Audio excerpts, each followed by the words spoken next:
Assalamualaikum warahmatullahi wabarakatuh. Saya di sini akan menjelaskan tugas ujian akhir semester Bahasa Indonesia. Sebelum itu, perkenalkan, nama saya Farid Putra, NIM 2020411050, Prodi Agroteknologi, Fakultas Pertanian, Universitas Muria Kudus. Yaitu jelaskan pola bentuk gabungan terikat. Tulislah kembali bentuk gabungan terikat berikut ini, yaitu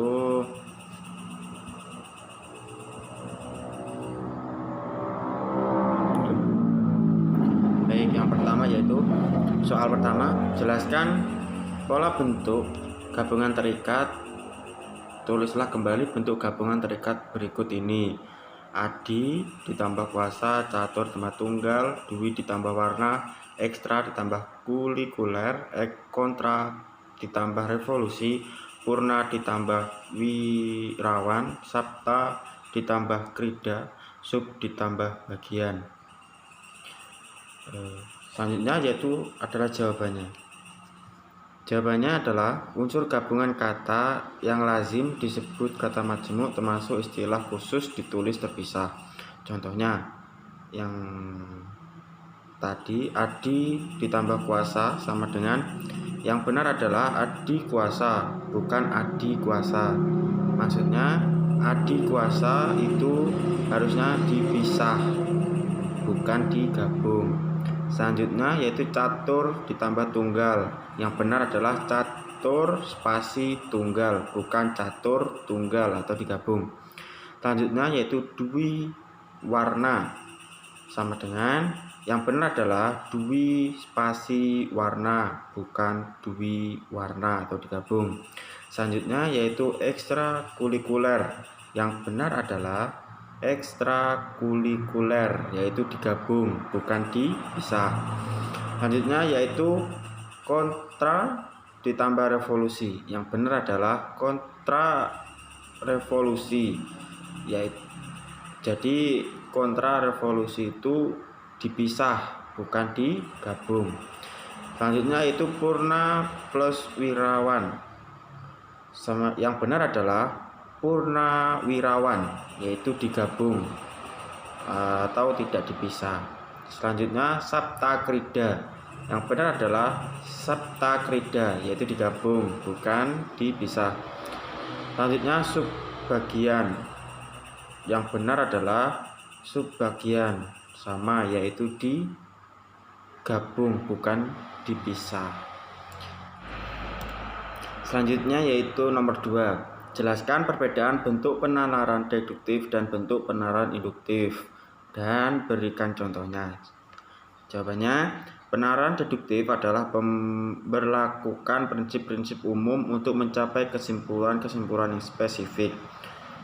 Contohnya yaitu dari pernyataan umum, pernyataan khusus sampai kesimpulan. Pernyataan umum, pengembangbiakan dengan cara mencangkok menghasilkan tanaman baru yang cepat berbuah. Pernyataan khusus, pohon jambu Pak Tono adalah hasil cangkokan. Jadi kesimpulannya, pohon jambu Pak Tono menghasilkan tanaman baru yang cepat berbuah. Tentunya penalaran induktif adalah menguji informasi yang spesifik yang mungkin berupa potongan informasi yang spesifik. Contohnya, kerbau punya mata, anjing punya mata, kucing punya mata. Kesimpulannya, setiap hewan punya mata. Selanjutnya yaitu nomor 3. Jelaskan dan berikan contoh transkripsi dan transliterasi. Jawabannya, transkripsi adalah pengalihan tuturan atau yang berwujud bunyi ke dalam bentuk tulisan atau penulisan kata, kalimat, atau teks dengan menggunakan lambang-lambang bunyi. Contohnya, saya ingin menjadi guru yang handal. Buka kurung, saya ingin menjadi guru yang handal, tetapi dalam kata atau kalimat yang berbeda tetapi bunyinya sama. Selanjutnya yaitu transliterasi adalah pengalihan suatu jenis huruf ke jenis huruf lainnya. Misalkan alih aksara dari aksara Jawa ke huruf Latin dan aksara Homeul ke huruf Latin dan aksara Arab ke huruf Latin atau dari huruf Sirilik ke huruf Latin. Dan di sini saya mengambil contoh yaitu bahasa Arab.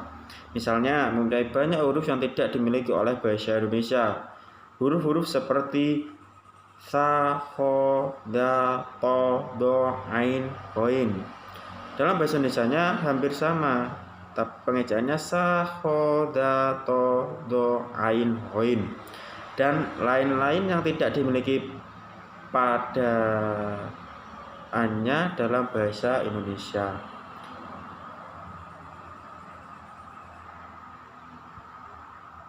Selanjutnya yaitu nomor 4. Jelaskan penomoran bagian karangan berikut ini. Perbaiki jika menurut Anda masih ada penulisan yang salah.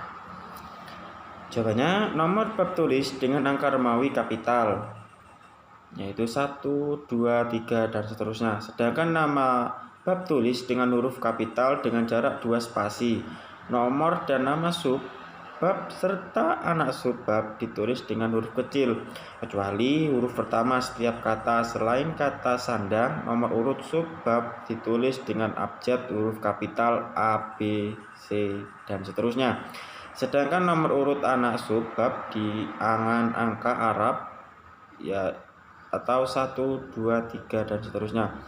Contohnya yang tadi disuruh membenarkan yaitu 1 menggunakan program usaha yaitu menggunakan huruf Romawi karena itu adalah nomor bab untuk menerangkan. Selanjutnya yaitu 1.1 tahap persiapan program, 1.2 penerimaan warga belajar, 1.3 pemilihan penyelenggara, 1.4 pemilihan ketua kerja usaha, 1.5 musyawarah, 1.6 ditunjuk. Selanjutnya nomor 5, jelaskan cara penulisan gelar akademik yang benar, kemudian jawab soal berikut ini. Jika masih ada salah penulisan segera diperbaiki. Jawabannya, gelar yang diperoleh dituliskan sebelum atau setelah nama lengkap seseorang. Setiap gelar yang ditulis diharuskan memakai tanda titik untuk menghubungkan huruf yang satu dengan satu huruf lainnya. Jika gelar ditulis setelah nama, maka setelah nama harus ada tanda koma untuk memisahkannya. Jika seseorang mempunyai gelar lebih dari satu, maka cara penulisannya adalah masing-masing gelar yang ditulis dipisahkan dengan tanda koma.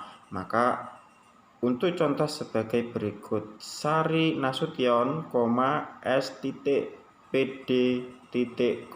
S H. Contohnya ini yang sudah benar. Yang pertama, Bayu Maharani, S. Yang B, R M Pratama, M. Dr. Irfai Faturrahman, S. PD M. PD. Yang D, Dr. Andes Muhammad Kanzunuddin, M. PD.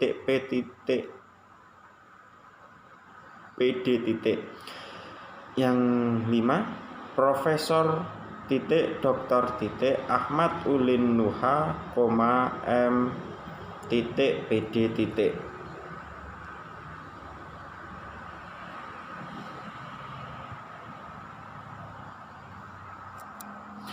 Selanjutnya yaitu nomor 6. Jelaskan penggunaan tanda elipsis, tanda siku, dan tanda kurung. Berikan contoh penggunaan tanda tersebut dalam kalimat. Yang pertama, tanda elipsis dipakai untuk menunjukkan bahwa dalam suatu kalimat atau kutipan ada bagian yang dihilangkan. Misalnya, penyebab kemerosotan ... akan diteliti lebih lanjut. Catatannya, 1. Tanda elipsis itu didahului dan diikuti dengan spasi. Yang kedua, tanda elipsis pada akhir kalimat diikuti oleh tanda titik atau jumlah titik 4 buah. Tadi tanda ellipsis pada akhir kalimat diikuti oleh tanda titik atau jumlah titik 4 buah. Selanjutnya itu tanda kurung. Tanda kurung siku dipakai untuk mengampit huruf, kata atau kelompok kata sebagai koreksi atau tambahan atas kesalahan atau kekurangan di dalam naskah asli yang ditulis orang lain. Misalnya, ulang tahun proklamasi kemerdekaan Republik Indonesia dirayakan secara khidmat. Yang menunjukkan tanda kurung siku yaitu pada proklamasi kemerdekaan. Setelah proklamasi kemerdekaan itu yang dibuat contoh atau yang disebut dengan tanda kurung siku. Selanjutnya yaitu tanda kurung dipakai untuk mengapit tambahan keterangan atau penjelasan. Misalnya, dia memperpanjang surat izin mengemudi, buka kurung SIM. Nah, SIM ini lebih menambah penjelasan atau memperjelas atau mempersingkat dari surat izin mengemudi. Singkatan dari surat izin mengemudi yaitu SIM. Selanjutnya yaitu warga baru itu belum memiliki KTP. Nah, KTP itu di sini kan cuma KTP saja, kan banyak orang nggak tahu KTP itu apa, maka diperjelas lagi yaitu dengan kartu tanda penduduk. Selanjutnya yaitu lokakarya atau workshop diadakan di Manado. Selanjutnya yaitu nomor 7. Jelaskan 3 cara penalaran induktif meliputi generalisasi, analogi, dan hubungan sebab akibat atau kausal. Silakan jelaskan satu persatu disertai contoh. Jawabannya, yang pertama yaitu generalisasi adalah proses penalaran yang membentuk kesimpulan secara umum melalui suatu kejadian, hal, dan sebagainya. Contohnya, Tamara Blensky adalah bintang iklan dan ia berparas cantik. Itu contoh pertama. Yang kedua, Nia Ramadhani adalah bintang iklan dan ia berparas cantik.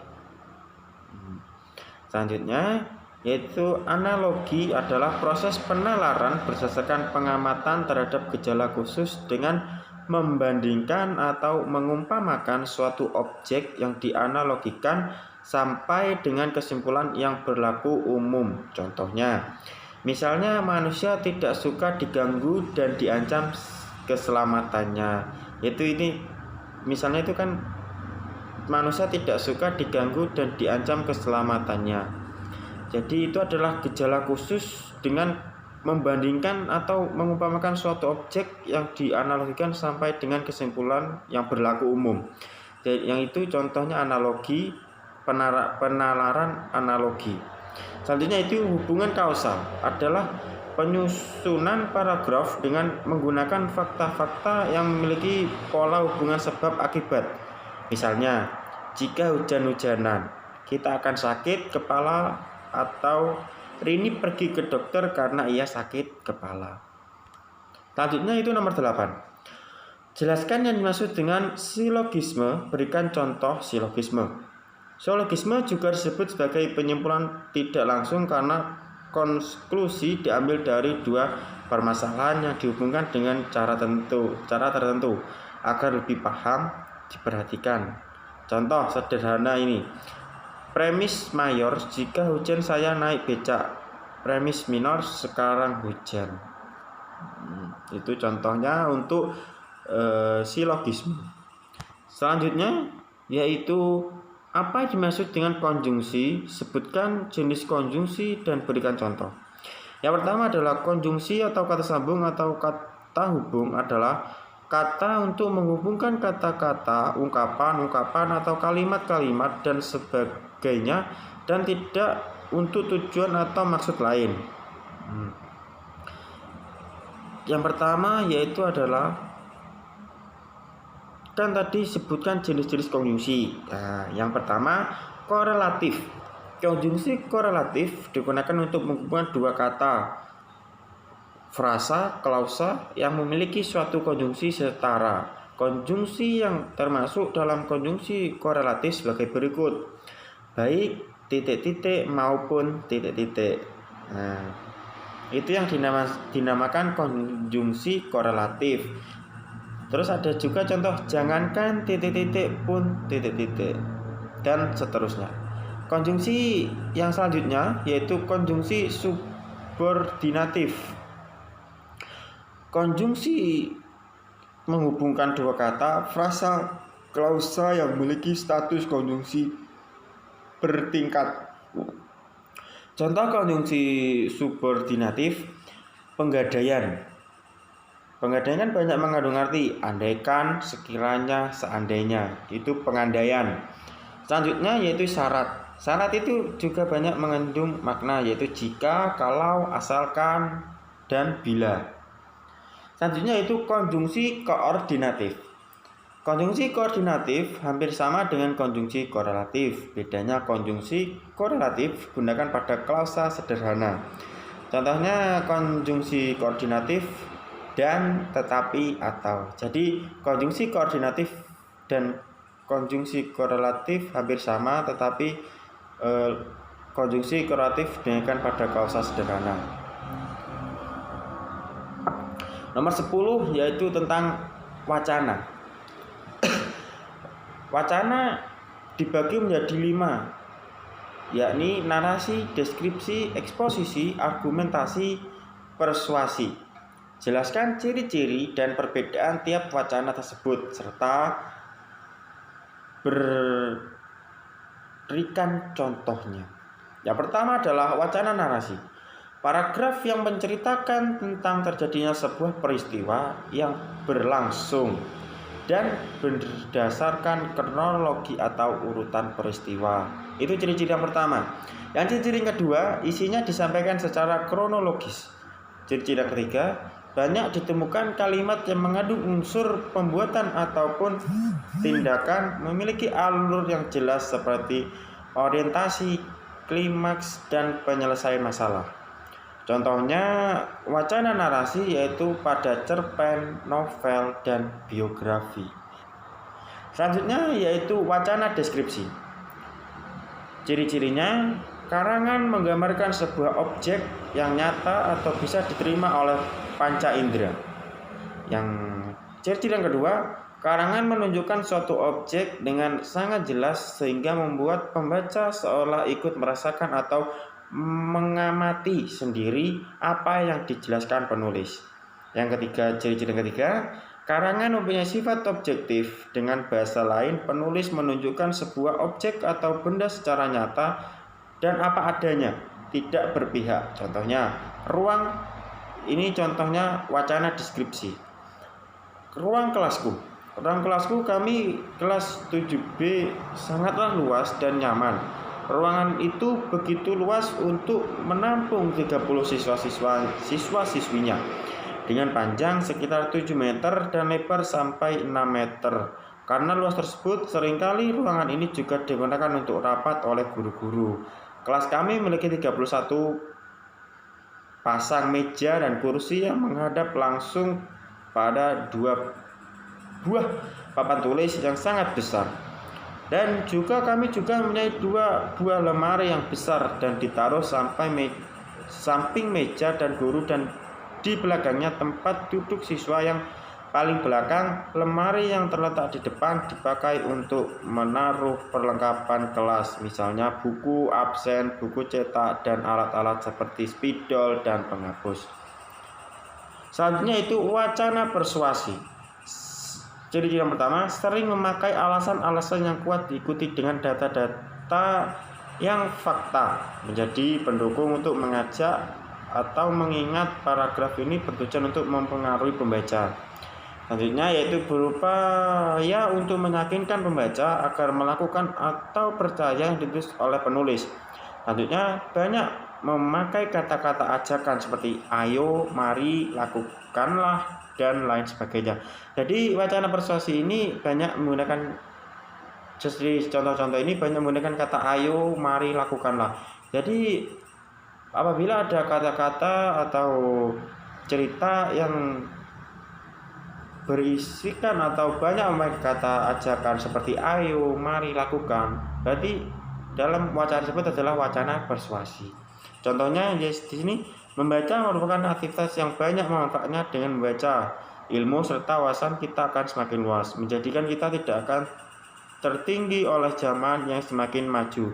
Selain bermanfaat, membaca juga adalah kegiatan yang berkegiatan menyenangkan. Membaca buku memiliki manfaat juga adalah kegiatan yang begitu menyenangkan. Membaca buku memiliki manfaat juga banyak, membuat otak menjadi lebih fresh dan tidak tegang. Oleh sebab itu, marilah menciptakan budaya membaca. Sebab membaca dapat memperluas wawasan dan juga menenangkan suasana hati. Jadi dalam teks ini, dalam kata-kata ini yang menunjukkan wacana persuasi terdapat di kalimat akhir, yaitu marilah menciptakan budaya membaca, sebab membaca dapat memperluas wawasan dan juga menenangkan suasana hati. Selanjutnya yaitu wacana argumentasi. Yang ciri-cirinya yaitu berisikan pendapat penulis tentang suatu fenomena. Yang kedua, pendapat serta ada alasan logis dan fakta. Yang ketiga, memiliki data faktual yang mendukung pendapat penulis. Contoh argumentasi dalam pendidikan, yaitu pendidikan di Indonesia dewasa ini masih tertinggal cukup jauh dengan pendidikan yang berada di negara-negara lain yang ada di dunia. Bahkan Indonesia sendiri masih kalah dengan negara jiran kita, yakni Malaysia dan Singapura dalam bidang pendidikan. Hal ini dapat disaksikan dari banyak penduduk mereka yang memperoleh pendidikan sampai di perguruan tinggi. Sedangkan di Indonesia jumlah penduduk yang mendapat pendidikan saja masih jauh tertinggal dengan negara-negara lain, apalagi di daerah tertinggal seperti NTB, NTT, Papua, dan masih banyak lagi daerah lainnya. Jadi wacana argumentasi ini adalah berita yang berisikan alasan logis atau fakta yang memiliki data faktual. Jadi dalam wacana argumentasi ini berarti yang bersifat fakta dan faktual, jadi asli, bukan palsu, jadi bukan mengada-ngada, bukan hoax. Selanjutnya yaitu wacana eksposisi, memberikan atau menyajikan sebuah informasi kepada pembacanya. Ciri-ciri yang pertama. Yang kedua, informasi yang ada di dalam paragraf eksposisi disampaikan dengan lugas dan menggunakan bahasa yang baku. Yang ketiga, paragraf tidak menyudutkan atau memihak suatu kelompok. Dengan kata lain, paragraf ini bersifat netral.